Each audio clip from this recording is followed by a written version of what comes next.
Hello everyone, welcome to another Talking Geeky Stuff video with me. Today's topic is about Super Mario, the franchise. So I think that if you just YouTube Super Mario, the franchise, you probably get thousands, if not hundreds of thousands of videos up there. So yeah, so I'll give it a go. Mario is one of my favorite all-time franchises in video gaming. It's definitely one of the, I would say, memories that kind of got me into gaming back in the mid 80s, probably even before that, because we all know that the official Mario name came 1985 on the original Nintendo Entertainment System. That kind of started the whole revolution of home consoles and so on, and kind of like put Mario on the map, or the gaming map. And now he's becoming the most, not becoming, he is the most recognizable gaming character of all time. With good reason. Not just gaming character, I think he's probably up there as one of the most recognizable pop culture, up there with the best of like even Disney characters like Mickey Mouse. Because I remember back in the 90s they did a survey, and they found that Mario was actually more recognizable than Mickey Mouse, according to a lot of the 18 or under teenagers. I wonder what the survey is now, but hey, let me know in the comments if you do know. Like I said, Mario officially started 1985, but before Mario, there was Jumpman from the Donkey Kong arcade back in 1981. And as far back as I remember, I played Donkey Kong. I didn't know Mario was Jumpman back then.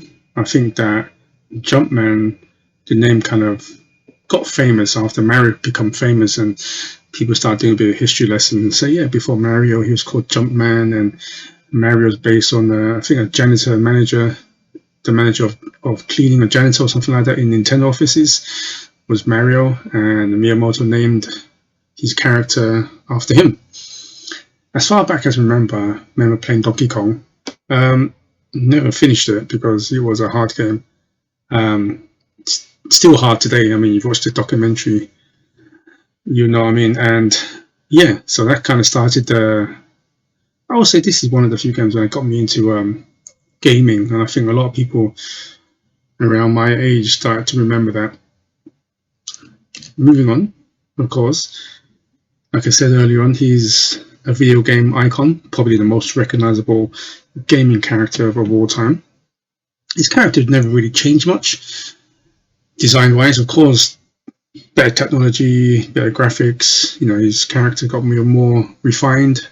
I mean, back in the day, you didn't know he had the mustache until you saw like the concept art, really. And here's some of the games I highlighted that, in my opinion, are some of the best Mario games of all time. And I think that, I mean, anyone watching the video probably at least played two of these, right? At least two of these games. So one of my favorite, probably my still favorite 2D platform games of all time is Super Mario World. I mean, that came with the Super Nintendo, the bundle copy. And I remember back then, the video game magazines was giving it like 10 out of 10, 98%, 97%. It was probably the highest rated game of that year, that decade. Nothing came close to it. Then it transferred into the 3D world, Super Mario 64, which blew my mind. It's still one of my favorite games of all time. And yeah, then they say the rest is history. Kind of moved into 3D world. I think with Mario, it's almost like Zelda. If you watch my previous video about the Zelda franchise, please watch it if you do.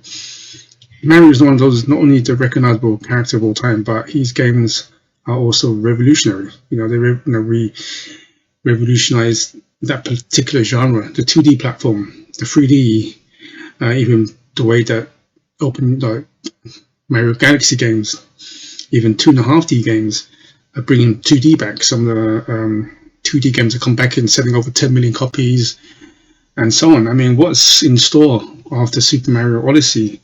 It's been 5 years? I mean, they're bound to show something of soon, right? I'm hoping to showcase a new Mario game in at least sometime this year in one of the directs. I'll probably be another 2D game as well, but I'm looking forward to maybe a Super Mario Odyssey 2 or something like that in that kind of area. Something I mean, we got a bit of a taster in Super Mario 3D World, Bowser's Fury. I like that kind of style, open world. I hope they keep that mechanics for future games. Not only that, Mario and the Spinoffs. I mean, if you think about it, as much as I love all the Mario mainline games, but one of the games that's a spin-off is always top selling, is the Super Mario Kart games. Just take a look at from the Wii, not the Wii, sorry, Switch. Over 40 million. I mean, if you count the Wii U sale, what's that, 45 plus million? I mean, by the end of the year, probably go to about 50 million. So, and of course, started back in 1992. Still one of my favorite Super Mario games is the original Mario Kart on Super Nintendo. But here's some of my highlights of my personal favorite spin-offs, like the RPG, Super Mario RPG. I hope they do a remake of that. Get Square Enix to remake that. I mean, that evolved into Paper Mario, which kind of went downhill a little bit, but I do like the GameCube version, the Thousand Year Door. That was my favorite one.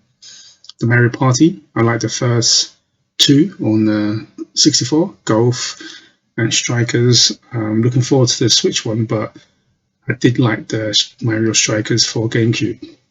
Tennis. I did like the GameCube one. Let's not forget Super Mario Maker, which I loved.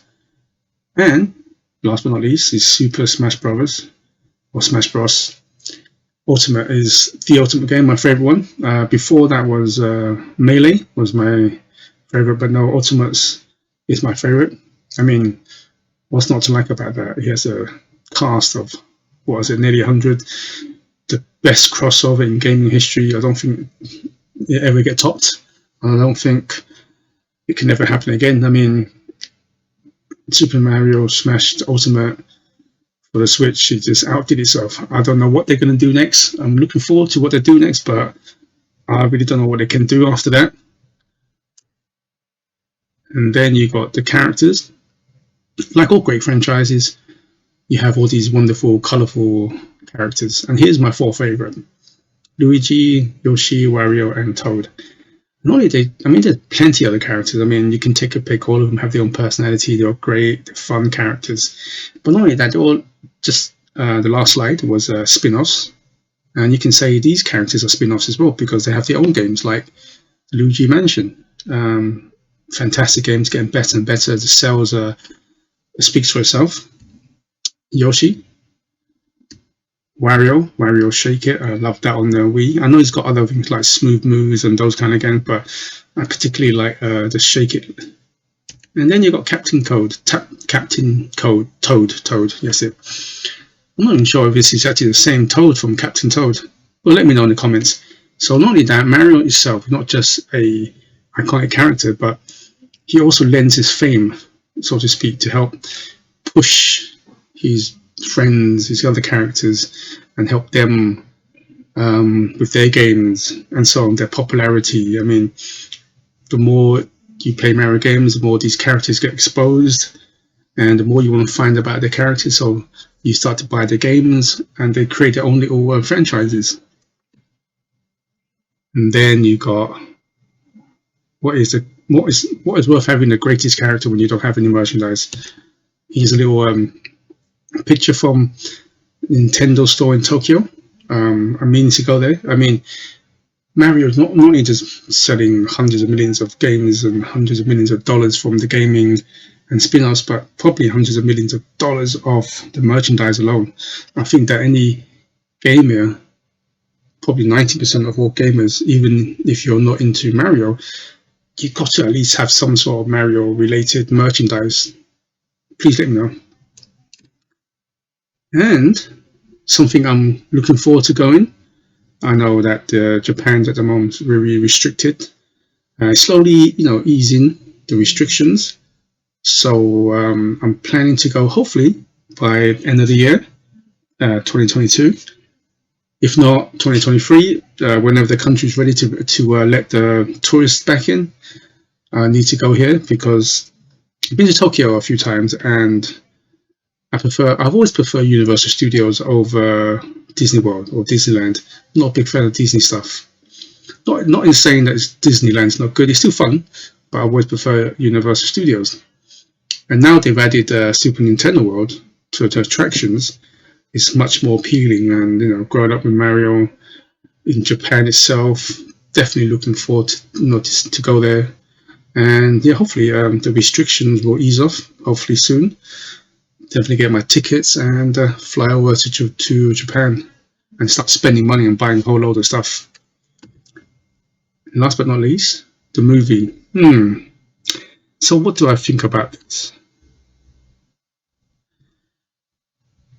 I knew that after the 1992 disaster Super Mario Bros. It wasn't the best film back then. Mario had to be a CG, computer generated graphics cartoon. And after with the success of Sonic 1 and 2, video games are going to definitely get more exposure. More and more people are going to look into it. I think Mario lends itself to CG movies. It's just the cast. Chris Pratt, about him. Charles Day, he's okay for Luigi. Jack Black as Bowser, I'm happy with that. Anya Taylor-Joy for Princess Peach, I'm okay with that. It's just the other three. I think I need to see a trailer first and see how they portray the voices. But at least my guess is going to be better than the Super Mario Bros. Back in '92 with Bob Hoskins. If you haven't seen it, Super Mario Bros. '92, watch it. It's actually really bad, but at the same time, it's pretty fun as well. I know it's so bad it's fun after watching it again after like 20, 30 years now, nearly 30 years. Watched it recently just for fun, and it was still bad, and it was more entertaining, I suppose. Now you can just make fun of it. So I'd like to say thank you. Thanks for watching, and please do subscribe, give this video a like, and stay tuned for more talking geeky stuff.